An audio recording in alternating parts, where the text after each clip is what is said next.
The day my brother became CEO, everyone in the conference room stood up and applauded. I was the only one sitting down. Not because I was angry, not because I was jealous. I simply knew something none of them did. In exactly 11 months and 17 days, the company would collapse. And when that happened, my brother would finally understand why I had smiled when he stole the position I had spent 10 years building toward. "Elias," my brother Adrian said, looking straight at me from the head of the table, "you should be happy for me." I looked at him. The same face, the same confident smile, the same little crease beside his left eye that appeared whenever he thought he had one. In my previous life, that smile had been the last thing I saw before everything I loved disappeared. This time, I only nodded. "I am." The room went strangely quiet. Adrian seemed almost disappointed by my answer. Our father, Victor Hale, cleared his throat. "Good. Then there's no reason for tension between the brothers." No reason. Those words almost made me laugh. 10 years ago, I had joined Hale Meridian Group with nothing but a business degree and a stubborn belief that family meant something. I had started in the warehouse division. I learned logistics, then procurement, then finance. I spent nights studying contracts after everyone else had gone home. I visited suppliers personally. I repaired relationships with clients Adrian had offended. When the company nearly lost its largest distributor, I was the one who flew across the country and spent 3 weeks rebuilding the partnership. Eventually, our revenue doubled, then tripled. The board began calling me the natural successor. Adrian hated that. He had always believed being the eldest son meant the company belonged to him.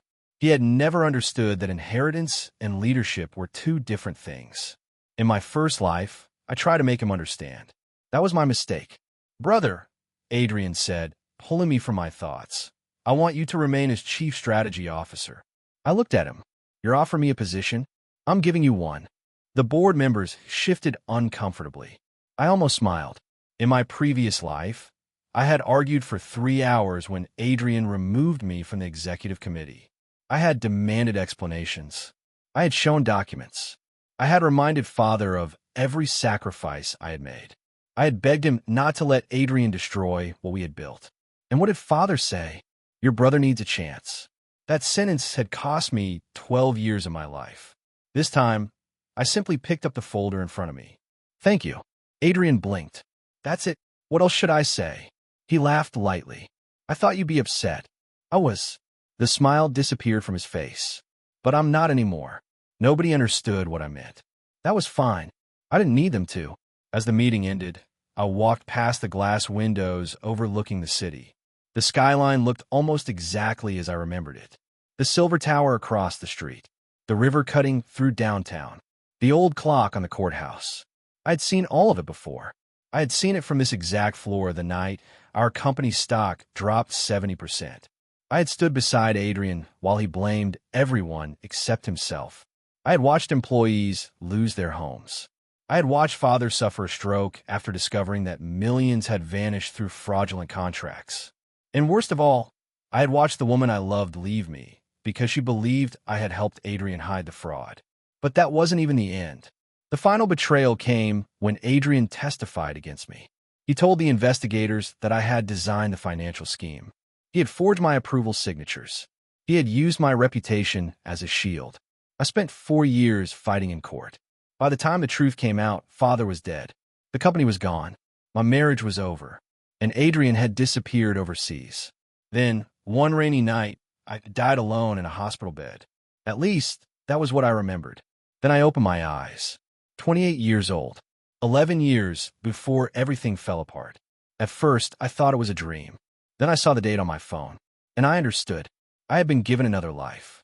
Not another chance to save everyone. Not another chance to punish Adrian. Just another chance to choose differently. So when he took the CEO position for me today, I let him, because I knew exactly how long his empire would survive. And for the first time, I had no desire to save him. That evening, I went home to the apartment I had shared with Adrian during the company's early years. He was already celebrating. A bottle of expensive champagne sat open on the kitchen counter. "You should have seen Father's face," Adrian said. He finally admitted I'm ready. I loosened my tie. "You deserved the promotion." He stared at me. You really mean that? Yes. His expression softened. For a moment, he looked like my little brother again. That was dangerous, because memories had a way of making betrayal confusing. I remembered Adrian at 13, standing in front of me after some older boys pushed me into a ditch. I remembered him shouting, "Don't touch my brother." He had gotten punched in the mouth for it. That night, we shared a bowl of instant noodles because neither of us had money. He had promised me something. Someday, we'll make enough money that nobody can look down on us again. I had believed him. Maybe that's why his betrayal hurt so much in my previous life. I'd spent years protecting the person who eventually destroyed me. Adrian poured 2 glasses. To hail Meridian. I accepted mine, but didn't drink. He raised an eyebrow. What? Nothing. You've been strange all day. I've changed. He laughed. Because I became CEO? No. I looked at him carefully. Because I realized I don't have to prove myself to you anymore. For the first time that evening, Adrian didn't know what to say. Then his phone rang. He answered. Hello. His expression changed. Now, I watched him walk toward the balcony. I already knew who was calling. Marcus Venn. In my previous life, Marcus had been Adrian's closest business advisor. He had also been the architect behind the shell companies that drained Hale Meridian. At this point in time, Adrian didn't know Marcus was stealing from him. But I did. I remembered the first fraudulent contract. A manufacturing deal worth $12 million. It would eventually become the thread that unraveled the entire company. Adrian returned 5 minutes later. We have a new supplier. Congratulations. You don't sound impressed. I am. You should be involved. I shook my head. No. His smile faded. What do you mean? I'll stay on strategy until my contract ends. After that, I'm leaving. He stared at me as if I had spoken another language. You're leaving the company? Yes. You can't be serious. I am. You built half of this place. I know. Then why walk away? I looked through the window at the lights below, because I had already walked this road once. I knew where it ended, but I couldn't tell him that. Instead, I said quietly, because I finally want to build something that belongs to me. Adrian scoffed. You'll come back. I turned toward him. No. He laughed nervously. Everyone comes back. I didn't answer. 3 days later, I submitted my resignation. Father called me into his office. He looked genuinely hurt. I thought you were more loyal than this. Those words would have destroyed me once. This time, they didn't. Dad, loyalty isn't the same as staying where I'm no longer wanted. I never said you weren't wanted. You didn't have to. He lowered his eyes. For a long moment, neither of us spoke. Then he sighed. Is this because Adrian became CEO? No. I stood. It's because I spent too many years waiting for someone to choose me. His eyes lifted. I smiled faintly. I'm choosing myself now. I walked out before he could respond. Outside the building, I stopped for one final look at the Hale Meridian sign. In my previous life, I had believed that sign represented everything I was. This time, it was just a building, just a company, just a chapter. I didn't know yet what my next chapter would become. I only knew one thing. 11 months and 17 days. That was how long Adrian had before the first domino fell. And this time, I wouldn't be standing beside him when it did. I would be somewhere else, building something of my own. I expected leaving Hale Meridian to feel like freedom. Instead, the first morning without the company felt strangely empty. For 10 years, my schedule had belonged to someone else.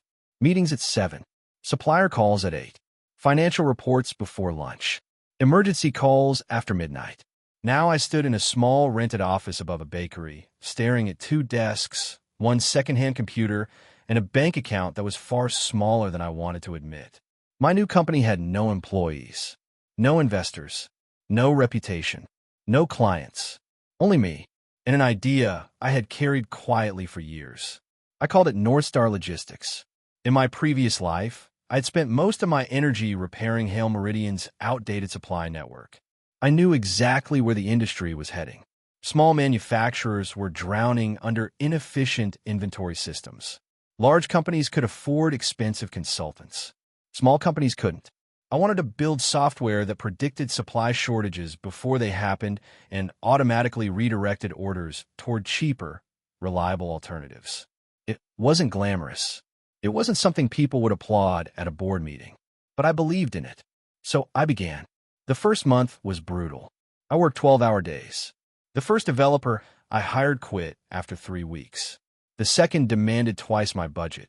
One potential investor laughed when I explained my business model. You're competing against companies 10 times your size. I know. Then why do you think you'll win? I answered honestly. Because I'm solving a problem they don't understand. He didn't invest. I went home that night and almost gave up. Almost. Then I remembered something. In my previous life, I had spent years trying to convince people I was valuable. This time, I wasn't interested in convincing anyone. I wanted to build something undeniable. So I kept going. 3 months passed. Then 4. North Star's first prototype finally worked. Not perfectly, but well enough. Our first client was a small furniture manufacturer named Belmont Works. Their owner, Clara Bennett, was a woman in her 60s who had been running the company since her husband died. She sat across from me with her arms crossed. You're telling me your software can predict when my suppliers will fail me? Not perfectly. Then what can it do? It can tell you when the probability becomes high enough that waiting is more expensive than switching. She studied me. You're honest. I try to be. She smiled. Most salesmen aren't. She signed a contract. It was worth only $30,000. To Hale Meridian, that would have been insignificant. To me, it was everything. I walked outside after signing and stood beneath the bakery's faded sign. I looked at the contract again. $30,000. My first money earned without my family's name. I laughed. Then, unexpectedly, I cried. Not because I was sad, because for the first time, something belonged entirely to me. That evening, someone knocked on my office door. I expected Clara. Instead, I found a woman holding 2 coffees. Are you Elias Hale? Yes. I'm Maya Chun. I recognized the name. She had been an operations analyst at a major technology company. I'd seen her articles about predictive logistics. You're the person who sent me the application? She nodded. I read your prototype report. And you're either brilliant or completely reckless. I smiled. Those aren't mutually exclusive. She laughed. That was how Maya entered my life. Not dramatically. Not like the romances I'd once imagined.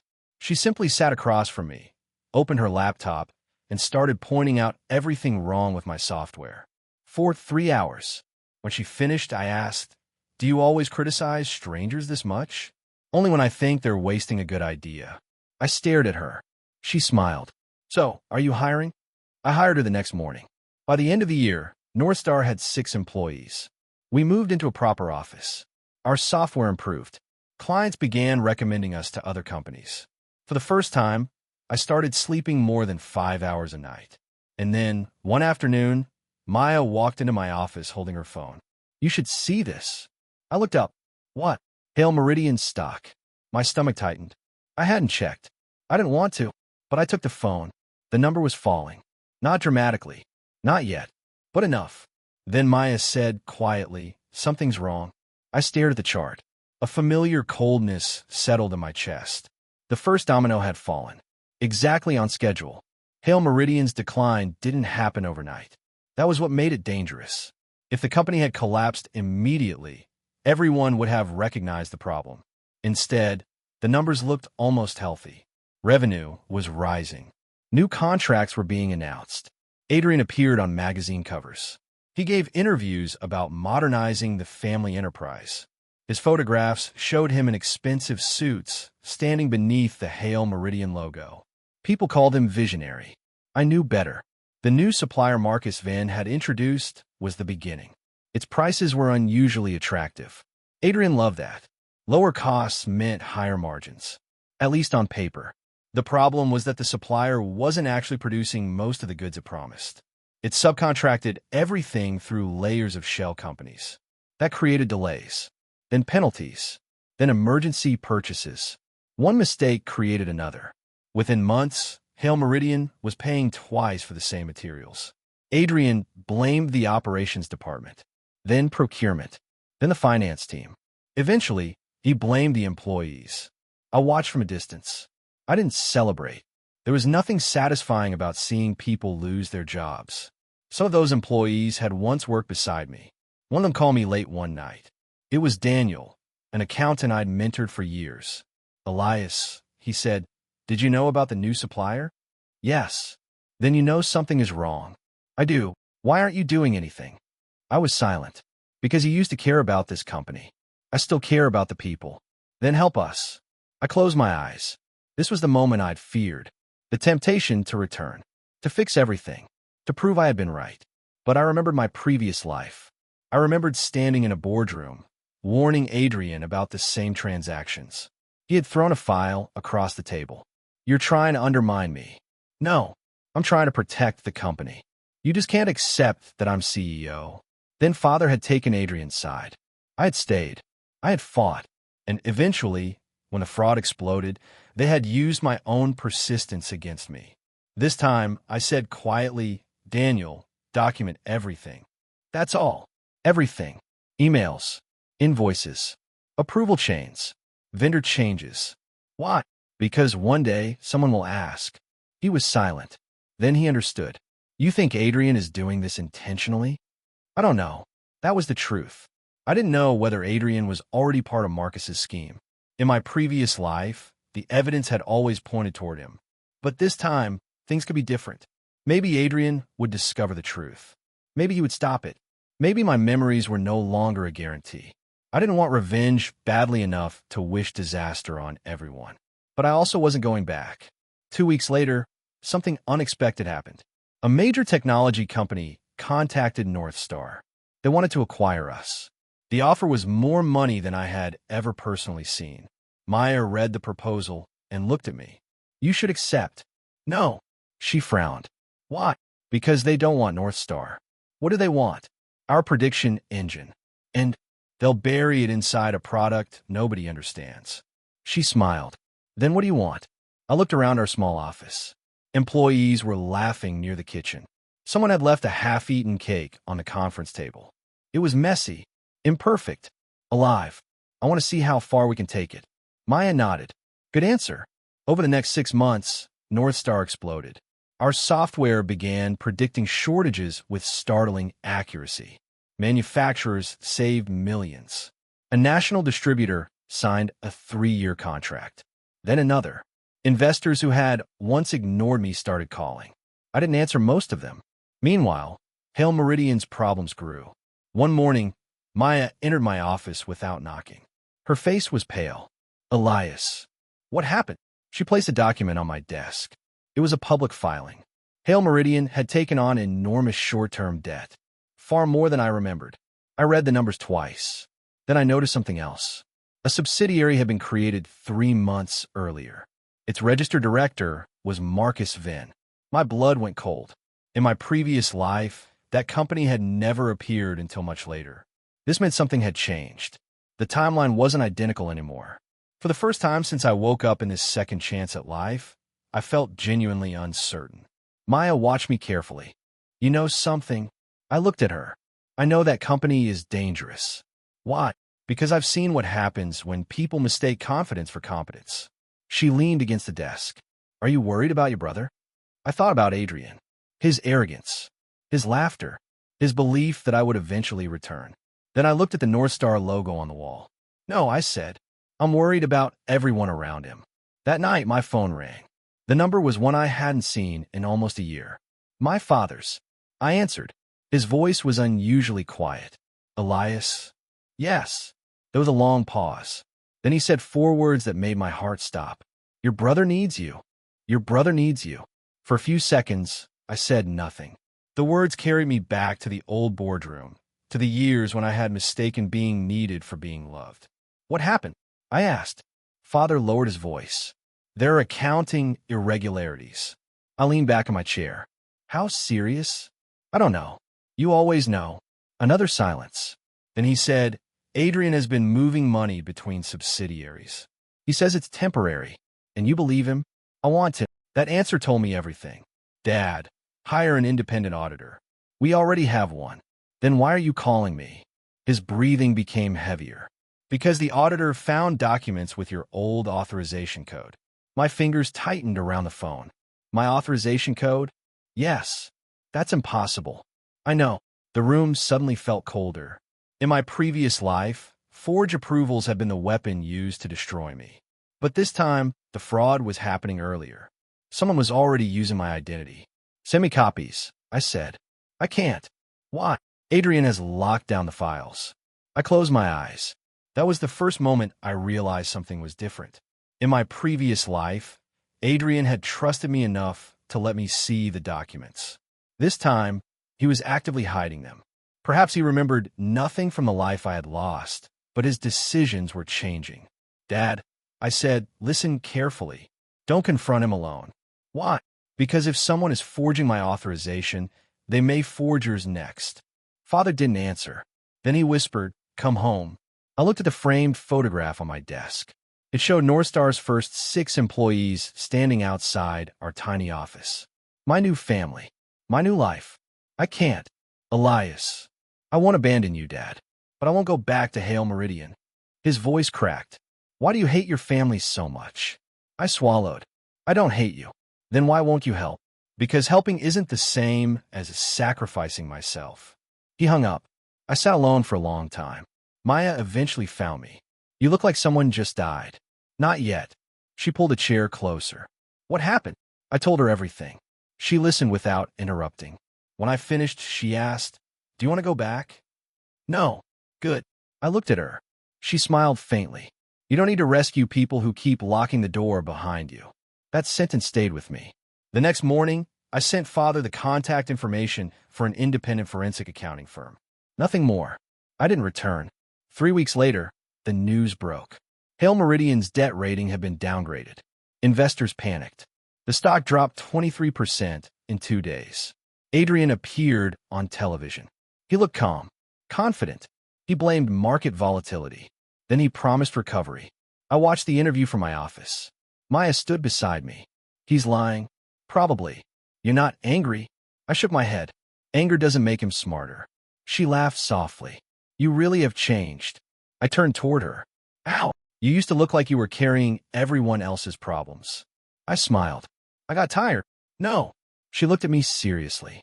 You learned. I didn't know what to say. That evening, Northstar received an unexpected proposal. A multinational manufacturing group wanted to invest $20 million. I thought it was another acquisition attempt. It wasn't. They wanted me to build a completely new division focused on regional supply resilience. It was the opportunity I dreamed about before I ever joined Hale Meridian. For years, I had hidden that dream because I thought the family company needed me. Now, someone was asking me to build it. I accepted. The next 12 months became the hardest and happiest period of my life. I traveled. I hired engineers. I learned how to lead without controlling everything. I made mistakes. I apologized. I listened. And slowly, Northstar became something larger than I had imagined. Meanwhile, Adrian's world was shrinking. One executive resigned. Then another. Marcus disappeared from public view. Several suppliers filed lawsuits. Then came the call that changed everything. It was from Daniel. Elias, he whispered, I found something. What? Your brother didn't create those shell companies. I sat upright. What did you say? Adrian signed some documents, but not the ones that moved the money. Then who did? Daniel hesitated. I think Marcus has been using your brother's name. My heart pounded. Send me everything. I will. The files arrived that night. I opened them one by one. Invoices, transfer records, internal emails, approval chains. Then I found it. A series of messages between Marcus and an unknown executive. The executive wasn't Adrian.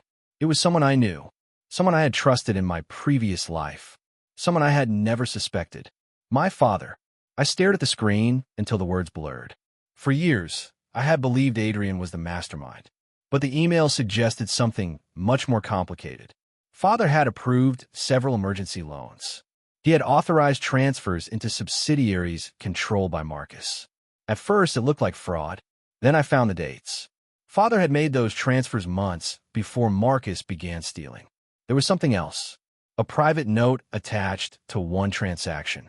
Protect Adrian's position at all costs. I read it again. Then again. Maya stood behind me. What is it? My father. She moved closer. What did he do? I don't know. That was the terrifying part. For the first time, my memories were no longer enough. I had spent so long believing I understood the past.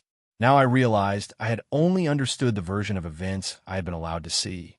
The next morning, I called Father. He answered immediately. "I wonder when you'd find it." My chest tightened. "You knew?"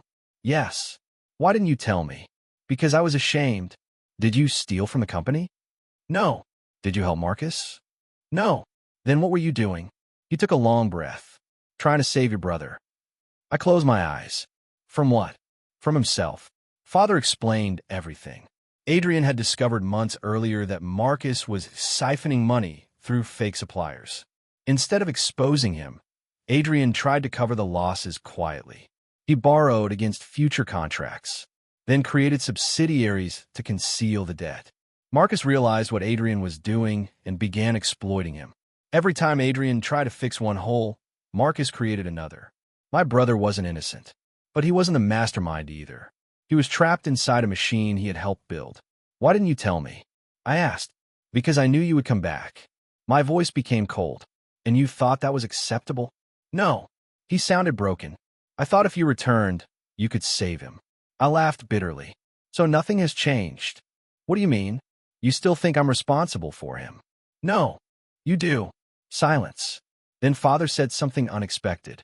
"I think I was wrong." That stopped me. He continued. "I spent your entire life comparing you two. Adrian needed praise. You needed purpose. I thought giving Adrian the company would make him responsible. And I was wrong. For years, I had wanted to hear those words. Now that they came, they didn't feel victorious. They felt sad. "Dad," I said quietly, "I can't save him." "I know." "Then why call me?" "Because he wants to see you."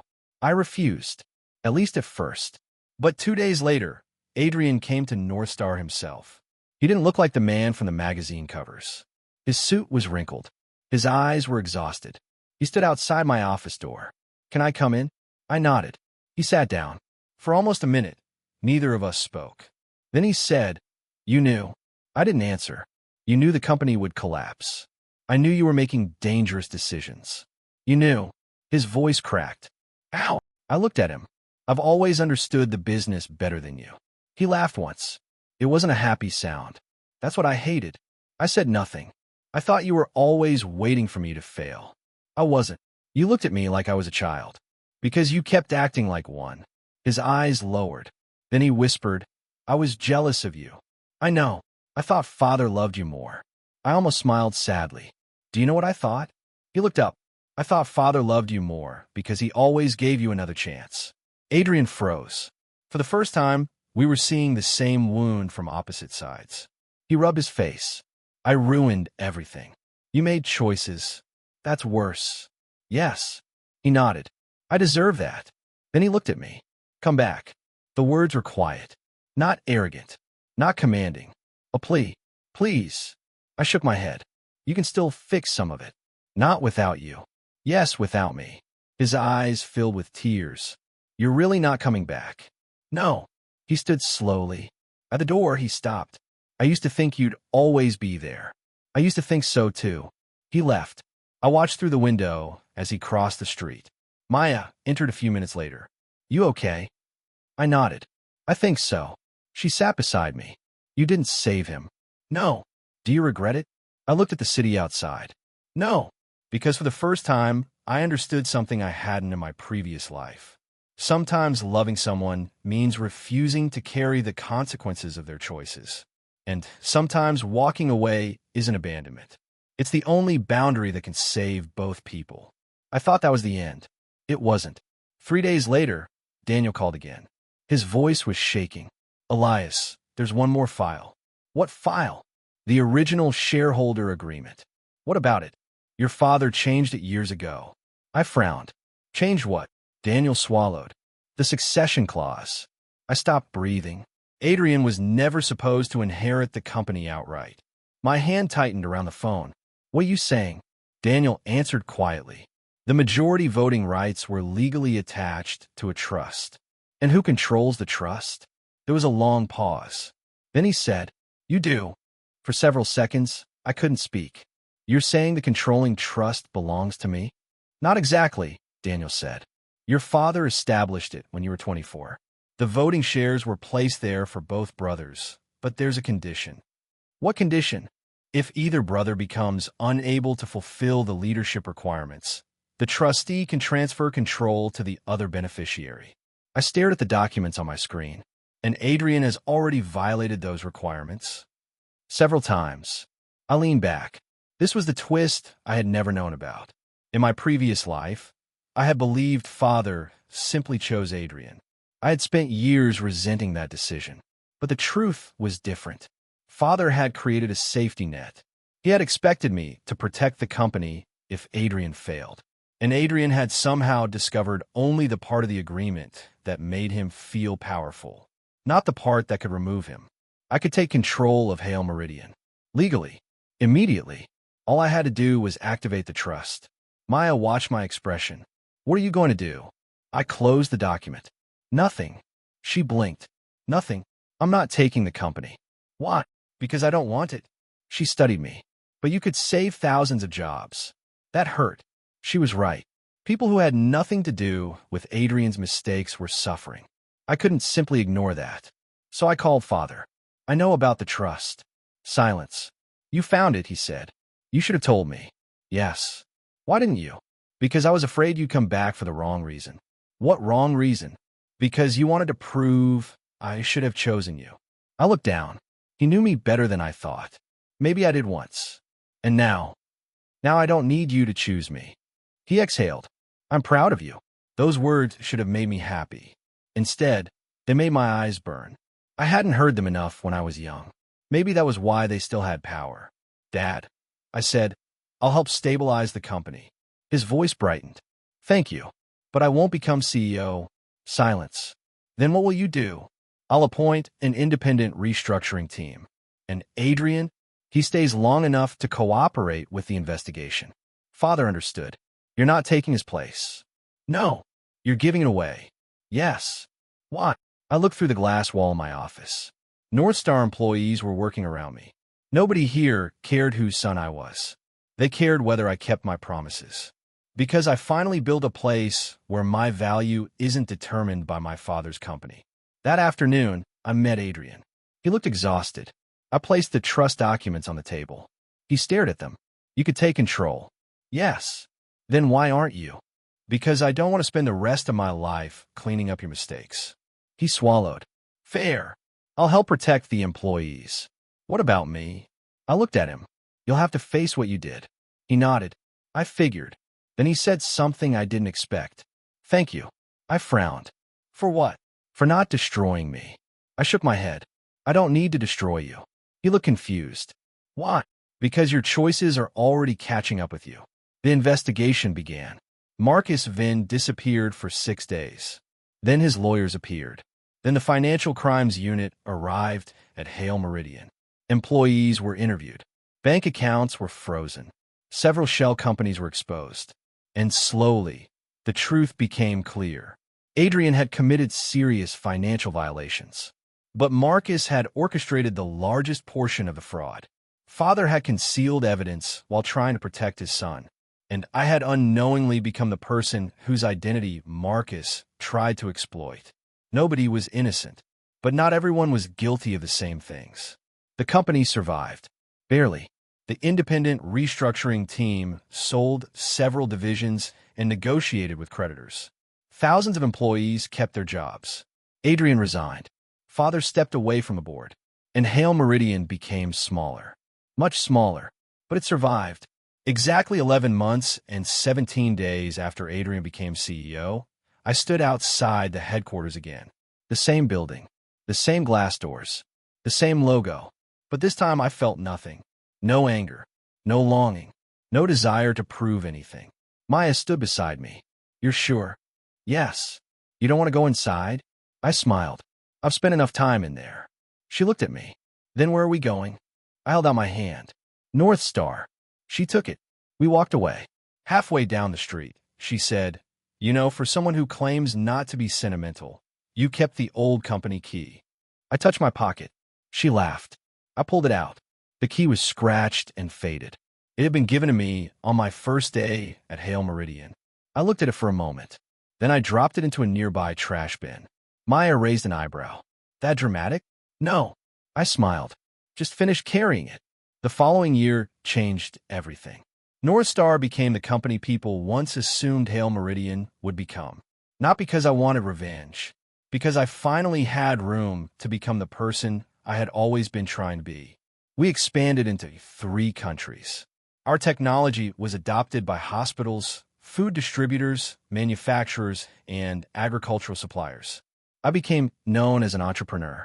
That title still felt strange.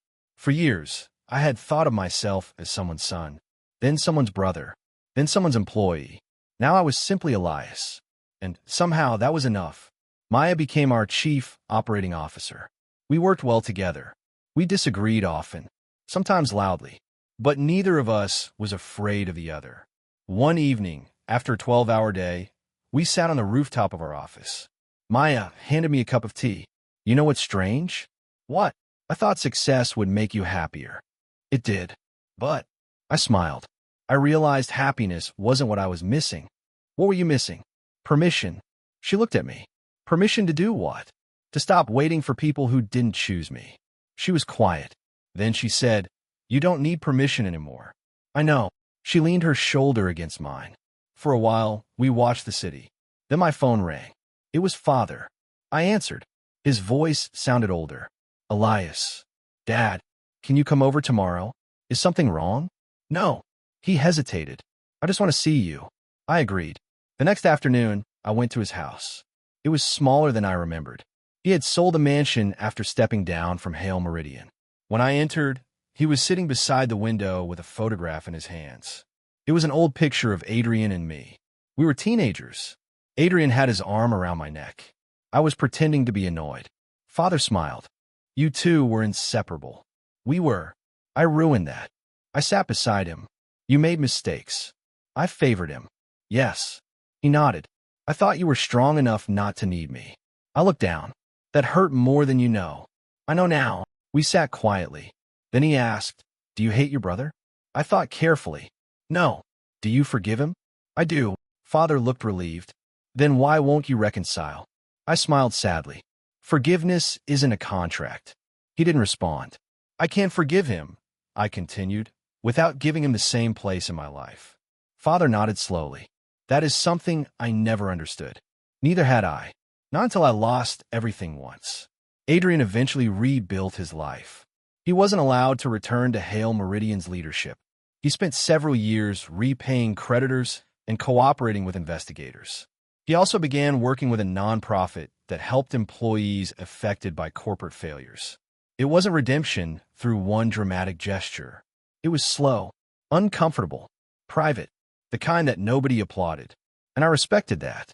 We didn't become close again, but occasionally we spoke, once every few months, sometimes about business, sometimes about Father, sometimes about nothing. One night, Adrian called me. Elias.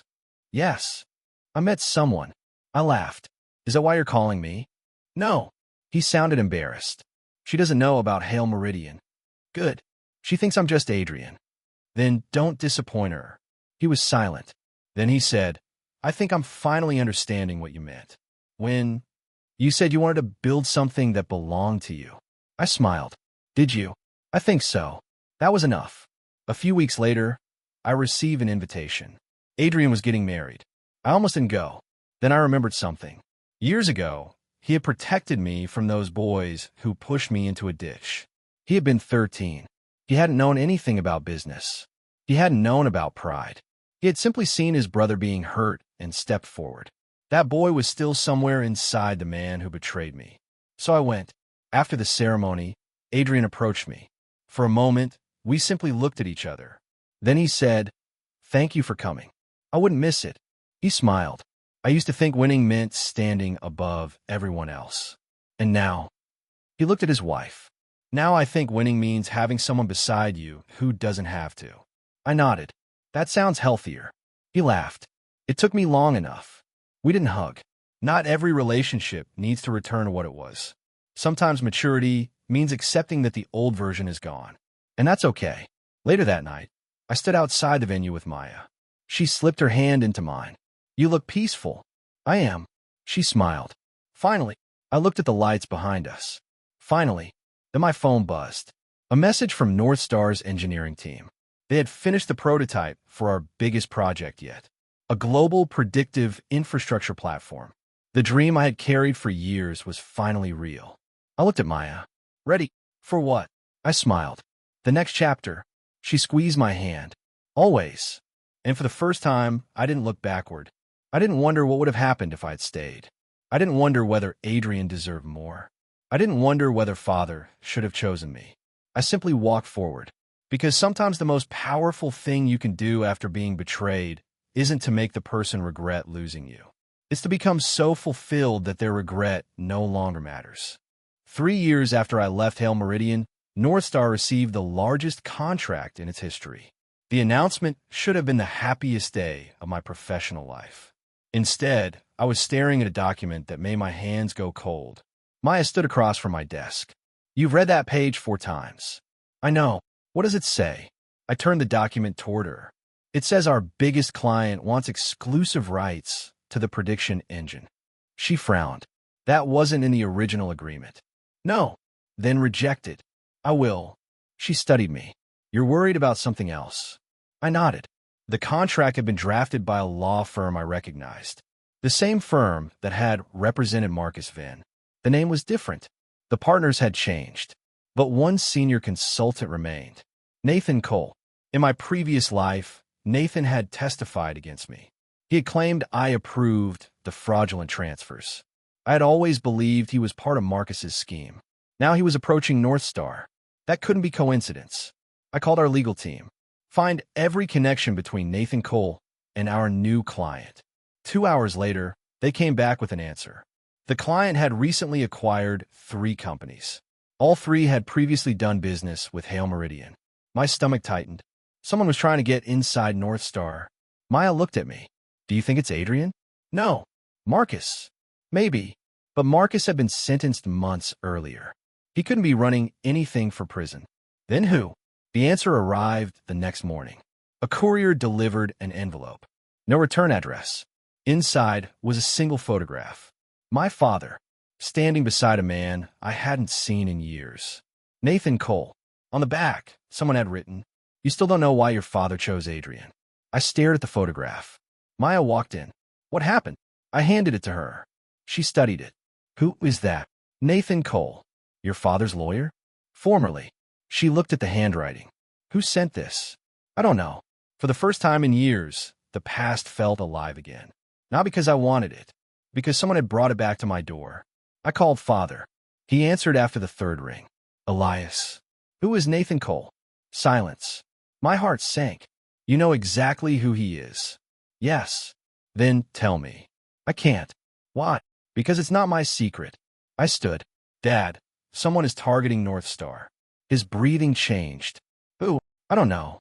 Then listen to me carefully. Do not trust anyone connected to Hail Meridian. That includes you? Another silence. Then he said quietly, especially me. The call ended. I didn't sleep that night. The next morning, I went to his house. He looked worse than before. You shouldn't have come. I needed answers. You think the trust was created because I believed you were the better son. Wasn't it? No. He sat down. The trust was created because I knew Adrian was vulnerable. I frowned. What does that mean? Adrian was being blackmailed. I froze. By whom? By our former CFO. My mind raced. The former CFO had disappeared shortly before the fraud became public. I had assumed he fled because he was guilty. Father continued. He had evidence that Adrian had secretly taken money from the company years earlier. I stared at him. How much? Enough to destroy him. So you created the trust to protect him? Yes. That doesn't make sense. It does when you know what happened. Father looked at me. Adrian wasn't stealing for himself. Then why? To pay my medical debts. I said nothing. Father explained that years before, he had suffered a serious illness. Insurance covered most of it, not everything. Adrian had borrowed money privately.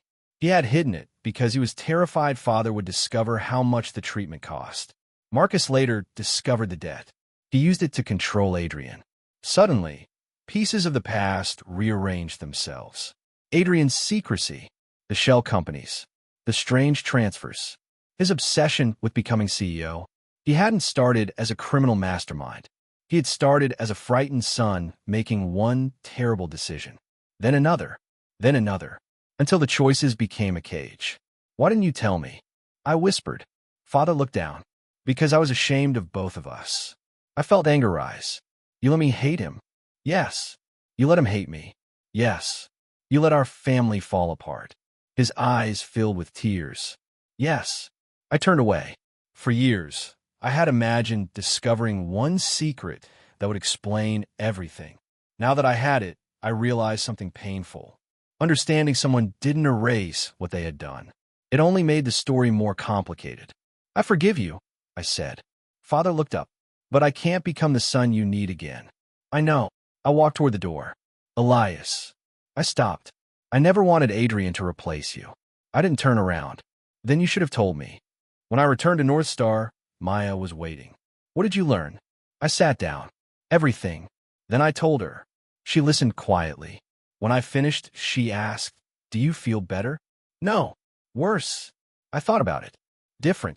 She nodded. Sometimes truth doesn't heal the wound. No. It just stops you from bleeding from the wrong place. I smiled. That sounds like something you rehearsed. I did. I laughed. For the first time in 2 days, the tension eased. Then our security director entered. We found something. He placed a laptop on my desk. Someone accessed our internal server last night. Who? We don't know. Did they steal anything? He shook his head. No. I frowned. They didn't steal data. Then what did they do? He opened a folder. They uploaded something. A video file. I clicked it. The screen showed Marcus Venn. Older. Tired. Sitting in a prison interview room. He looked directly into the camera. Then he said my name. Elias, if you're watching this, your brother wasn't the one who destroyed Hail Meridian. I stopped breathing.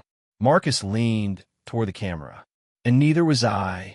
The video ended after 7 minutes. Nobody in the room spoke. Maya was the first. Is this real? Yes. How did he upload it? I don't know. Our security team traced the file. It had been uploaded through an encrypted connection routed through several countries. But the original source was local. Someone had physically accessed our network. That meant whoever sent the video wasn't hiding far away. They were close. Very close. I watched the recording again. Marcus looked different. Not innocent. Not repentant. Just exhausted. At the end of the video, he had said, Your father knows who started everything. Then the screen went black. I called father. No answer. I tried again. Nothing. I drove to his house. The front door was unlocked. Dad. No response. The living room was empty. His phone lay on the table. So did his glasses. I felt something cold move through me. Then I noticed a piece of paper. One sentence. I'm going to finish what I started. I called the police. They arrived within minutes. There was no sign of forced entry. No blood. No struggle. No obvious crime. Just an empty house. The detective looked at me. Could your father have left voluntarily? Yes. Did he have enemies? I thought about Marcus. Nathan, the former CFO. The old Hail Meridian executives. Too many. That night, I couldn't sleep. Maya stayed with me at the office. At 3 a.m, her phone rang. She answered, then looked at me. It's your father. I grabbed the phone. Dad. His voice was faint. Elias. Where are you? Safe. Tell me where. I can't. Then why call? Because I finally understand something. What? I spent my whole life trying to protect the family name. He paused. I should have protected my sons. My throat tightened. Dad, I need you to stop searching for me. No. Listen, I've already lost you once. There was silence. What do you mean? I closed my eyes. I remember everything. I hadn't intended to say it, but the words came out. I remember the company collapsing. Silence. I remember Adrian blaming me. Silence. I remember you getting sick. His breathing became shaky. I remember dying. Maya looked at me, stunned. I continued. And then I woke up years earlier. My father whispered my name. You came back. Yes. What? I looked at the dark windows. To save myself, he began to cry. For a long time, neither of us spoke. Then he said, I am sorry. I know. I wish I could change it. You can't. No. But you can stop repeating it. He was silent. Then he gave me an address. An old warehouse on the eastern edge of the city. I'll meet you there. I went alone. The warehouse was almost empty. Father stood beneath a broken light. He looked exhausted. Behind him was Nathan Cole. My body went rigid. Nathan smiled. Hello, Elias. I stared at him. You sent the photograph. Yes. You accessed North Star. Yes. Why? He looked toward Father. Because he owes me. Father shook his head. No. Nathan laughed. You always lie when you're afraid. Then he turned toward me. Your father didn't create that trust to protect Adrian. I frowned. Then why? Because he knew the company was already compromised. Nathan explained. Years earlier, Hale Meridian had entered a secret partnership with an investment group. The group had financed rapid expansion. In exchange, they received hidden voting rights. When Father discovered the investors were using the company to manipulate contracts and move illegal funds, he tried to withdraw. They threatened Adrian. They threatened me. They threatened the entire family. Father created the trust as an emergency mechanism. If Hale Meridian fell under outside control, I would legally have the power to dismantle it. But Father never activated it. He hesitated. He believed he could negotiate. That hesitation allowed Marcus to enter. Then Adrian. Then everyone else. The collapse became inevitable. I looked at Father. You knew. Yes. And you still let me walk away thinking Adrian had destroyed everything. I was trying to keep you alive. I shook my head. You don't get to call that protection. Nathan stepped forward. You're still missing the important part. What? The investment group never left. My blood ran cold. They've been waiting. For what? For North Star. He placed a folder on the table. Inside were acquisition documents. The company that had offered North Star $20 million wasn't simply a potential investor. It was controlled by the same group that had once infiltrated Hale Meridian. They had been watching me. They knew about my technology. They knew about my history. They wanted the prediction engine. But why? Nathan answered before I could ask. Because your software can predict supply disruptions. So, they don't want to predict them. He looked directly at me. They want to control them. I felt a chill. North Star's technology could identify weak points in global supply chains. In the wrong hands, it could become a weapon. Maya had always warned me that success brought responsibility. Now I understood what she meant. I closed the folder. They're not getting it. Nathan smiled. That is why you're finally in danger. I looked at Father, then at Nathan, then at the dark warehouse around us. For the first time, I understood that walking away from Hale Meridian hadn't ended my connection to the past. It had only changed the battlefield. But this time, I wasn't the frightened man begging his family to believe him. I had my own company, my own people, my own choices, and I wasn't going to let anyone use my life's work to control the lives of others.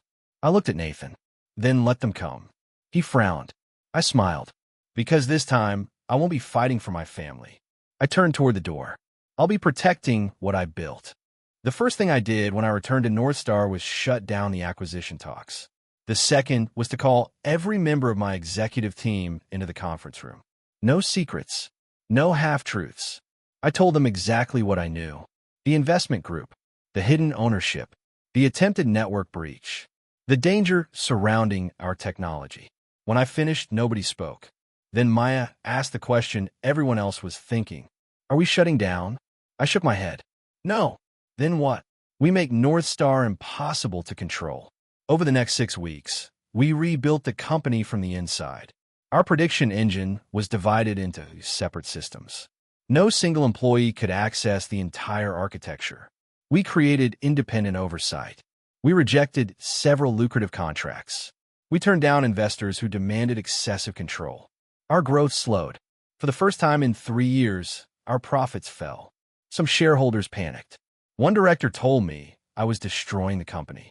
You're sacrificing growth. I am. For what? Independence. He shook his head. You're thinking emotionally. I smiled. Maybe. Then I looked around the table. But I've already watched what happens when people sacrifice principles for growth. Nobody argued after that. Meanwhile, the investment group fought back. They spread rumors that North Star was unstable. They leaked stories about my connection to Hale Meridian. They implied I had used family assets to build my company. The press called me. I refused every interview. Maya handled the statements. Elias isn't going to fight every rumor, she told reporters. We're going to publish every relevant financial record instead. We open our books. The rumors collapsed within days. Then came the final attack. A major client suddenly terminated its contract. Another delayed payment. A third demanded an emergency audit. Someone was trying to create a cash flow crisis. 3 years earlier, I might have panicked. This time, I had learned something from Hale Meridian. Never let one source of income become the oxygen of your entire company. North Star had reserves. We survived. Then we discovered the breach. The person who had accessed our network wasn't an outside hacker. It was an employee, a young systems administrator named Peter. When confronted, he broke down. I didn't know what they wanted. Who contacted you? He gave us a name. Nathan Cole. But Nathan wasn't acting alone. Peter showed us the messages. The investment group had been paying him. He had been instructed to copy certain algorithms. Not all of them, just enough to reconstruct our prediction system elsewhere. We reported everything. The investigation expanded. Several executives connected to the investment group were arrested for fraud and corporate espionage. Nathan disappeared before authorities could reach him. But this time, he couldn't erase everything. The evidence was already in government hands. Months later, the case became public. The same network that had manipulated Hale Meridian years earlier had been attempting to acquire North Star. The media called me a survivor. I didn't like that word. Survivors were supposed to look backward. I wanted to look forward. Father eventually returned home. He had entered protective custody after cooperating with investigators. When I visited him, he looked smaller than I remembered. He smiled. You protected the company. No. I shook my head. The people protected it. He nodded. That's what leadership is, isn't it? Sometimes. And Adrian? He's doing well. Father smiled. I've failed both of you. I sat beside him. You made mistakes. That's a kinder word. I don't want to spend the rest of my life being angry at you. His eyes became wet. Thank you. I forgive you. He reached for my hand. I let him hold it. But when I stood to leave, he asked, Will you come again? I smiled. Yes. That was enough. Not every broken relationship needed to become whole again. Sometimes it only needed to become honest. Later that year, North Star went public. The night before the listing, Maya and I stood alone on the rooftop. The city stretched beneath us. You nervous? She asked. Yes. Good. Why? Because if you're nervous, it means you still care. I laughed. Then she became serious. Elias. What? I've been waiting for you to ask me something for 3 years. My heart started beating faster. What? She smiled. Whether I want to build the rest of my life with you. I stared at her. You do. She rolled her eyes. I've been working beside you for 3 years. I survived your terrible coffee, your impossible deadlines, and your habit of rewriting presentations at midnight. So that's a yes? She stepped closer. That's a very obvious yes. I laughed. Then I kissed her. There were no fireworks, no dramatic music, just two people standing beneath a city sky, choosing each other without fear. And somehow, that felt more meaningful than anything I had ever experienced. North Star's public listing exceeded every expectation. The company was valued at billions. Investors called me visionary. Magazines call me self-made. I smile whenever I heard that, because I knew the truth. I wasn't self-made. I had been helped by employees who believed in a small company. By Maya, who challenged me when I was wrong. By Clara, who gave me my first contract. By Daniel, who risked his career to uncover the truth. Even my painful past had taught me something. But none of those people had given me success. They had given me the chance to build it. That distinction mattered. 1 year later, I returned to the old Hale Meridian headquarters. Not for business. For Father. The building had been sold. The old logo was gone. A new company occupied most of the floors. I stood outside for a moment. Maya was beside me. You okay? I smiled. Yeah. Want to go in?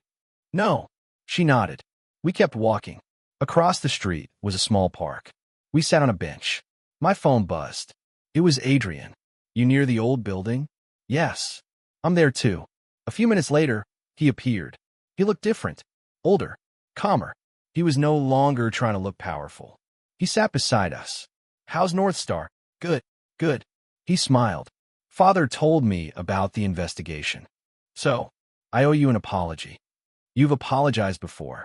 This one's different. I looked at him. He continued. I used to think you leaving meant you had abandoned me. I said nothing, but I finally understand. He looked toward the old building. You didn't abandon me. He swallowed. You stopped allowing me to hurt you. I nodded. That took me a long time to understand, too. He smiled faintly. Are you happy? I looked at Maya. She smiled back. Yes. Really? Really? He nodded. Then he reached into his coat and pulled out an old photograph. Our childhood photograph. The one Father had shown me years earlier. I found this in his house. He handed it to me. I stared at the picture. 2 boys. One dream. Before money. Before ambition. Before betrayal. I smiled. Keep it. He shook his head. It belongs to you. I accepted it. For a moment, neither of us spoke. Then Adrian stood. I should go. Adrian. He turned. I don't hate you. His eyes reddened. I know, and I don't need you to hate yourself either. He nodded. I'm trying. Good. He walked away. Maya looked at me. Are you sad? A little. Regret. I looked at the photograph. No, that was the truth. I didn't regret leaving. I didn't regret refusing the CEO position. I didn't regret choosing North Star. And I didn't regret forgiving my family. Because forgiveness had never been about giving them another chance to hurt me. It was about giving myself permission to stop carrying the wound. Years later, North Star expanded into education. That became my favorite project. We created scholarships for students from families who couldn't afford technology programs. Every year, I visited the scholarship recipients personally. I told them something I wish someone had told me when I was young. Your value isn't determined by whether your family recognizes it. Some understood immediately. Some didn't. That was okay. They would learn. Maya and I eventually married quietly. No celebrities. No giant venue. Just family, close friends, and the people who had built North Star with us. Father came. Adrian came. For the first time, the 2 brothers stood beside each other without competing. After the ceremony, Father approached me. He hugged me. I hugged him back. Then he whispered, I'm proud of you. This time, I didn't need the words, but I was glad to hear them. I looked across the room. Maya was laughing with Clara. Daniel was arguing with one of our engineers. Adrian was helping Father with his coat. Nobody was perfect. Nobody had forgotten the past. But we were no longer trapped inside it. That night, I stood alone outside the venue. The city lights stretched into the distance. I remembered the day Adrian became CEO. The applause. The smiles. The certainty that his empire would last forever. I had known it would survive only 11 months and 17 days. But I had been wrong about one thing. His empire didn't truly collapse that day. It collapsed much earlier. The moment we both started believing that love had to be earned through achievement. The moment family became a competition. The moment I began measuring my worth by whether someone else chose me. And my own life didn't truly begin when I became successful. It began the day I stopped waiting for permission. I looked down at the old photograph in my hand. 2 brothers. One childhood. 1,000 mistakes between them. I slipped the photograph into my wallet. Then Maya came outside. You ready? I smiled. Yes. She took my hand. We walked toward the waiting car. I didn't look back at the building. I didn't need to, because the people who once hurt me had become part of my history. Not my destination. And that was the greatest victory I could have imagined. I had once believed revenge meant watching someone regret losing me. Now I knew better. Revenge was never the point. The point was waking up one morning and realizing I no longer needed their regret. I had my work. I had my wife. I had people who trusted me. I had a purpose that belonged to me. And finally, I had peace. I had spent years trying to become worthy of being chosen. In the end, I learned something much simpler. I was never waiting for someone to choose me. I was waiting for myself to choose me. And the moment I did, my life finally began.